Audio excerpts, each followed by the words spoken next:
അതിരപ്പള്ളിയിൽ മസ്തകത്തിൽ മുറിവേറ്റ് ചെരിഞ്ഞ നിലയിൽ കണ്ടെത്തിയ കുട്ടിയാന കൊല്ലപ്പെട്ടത് കടുവയുടെ ആക്രമണത്തിൽ എന്നുള്ളത് വ്യക്തമായി. കാലടി പ്ലാന്റേഷൻ അതിരപ്പള്ളി എസ്റ്റേറ്റ് 15-ാം ബ്ലോക്കിലാണ് ആനയുടെ ജഡം കണ്ടെത്തിയത്.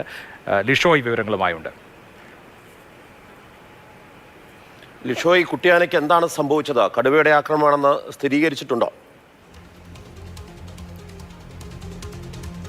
തീർച്ചയായും അക്കാര്യം സ്ഥിരീകരിച്ചിട്ടുണ്ട്. ഇന്നലെയാണ് കുട്ടിയാനയുടെ ജഡം ഈ 15-ാം ബ്ലോക്കിനടുത്ത് കണ്ടെത്തിയത്. ഇവിടെ ആ ഒരു സമയത്ത് ഇന്നലെ മസ്തകത്തിൽ മുറിവേറ്റ നിലയിൽ തന്നെയായിരുന്നു ആ കുട്ടിയാനയുടെ ജഡം കണ്ടെത്തിയിരുന്നത്. ആ സമയത്ത് തന്നെ ചില സംശയങ്ങൾ, ഏതെങ്കിലും വന്യമൃഗത്തിൻ്റെ ആക്രമണമാണോ എന്ന സംശയങ്ങളുണ്ടായിരുന്നു. അങ്ങനെയാണ് വനവകുപ്പ് ഉദ്യോഗസ്ഥർ അവിടെ പരിശോധന നടത്തിയത്.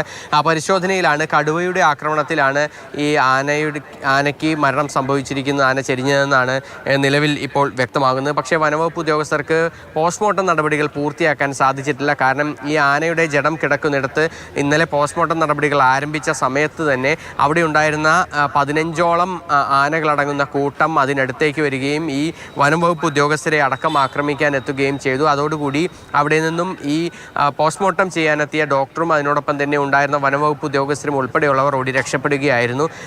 ആദ്യഘട്ടത്തിൽ നടത്തിയ പരിശോധനയിൽ തന്നെ ഇത് കടുവയുടെ ആക്രമണമാണ് എന്ന് വ്യക്തമാവുകയും ചെയ്തു. ഇനിയിപ്പോൾ ആന്തരികാവയവങ്ങളും അതുപോലെ തന്നെ മറ്റ് വിശദമായ പരിശോധനകളുമൊക്കെ നടത്തി പോസ്റ്റ്മോർട്ടം നടപടികൾ പൂർത്തീകരിക്കേണ്ടതുണ്ട്. പക്ഷേ അത് ഇതുവരേക്കും പൂർത്തീകരിക്കാനായി കഴിഞ്ഞിട്ടില്ല. ഈ ആനക്കൂട്ടം അവിടെ തന്നെ നിൽക്കുകയാണ്.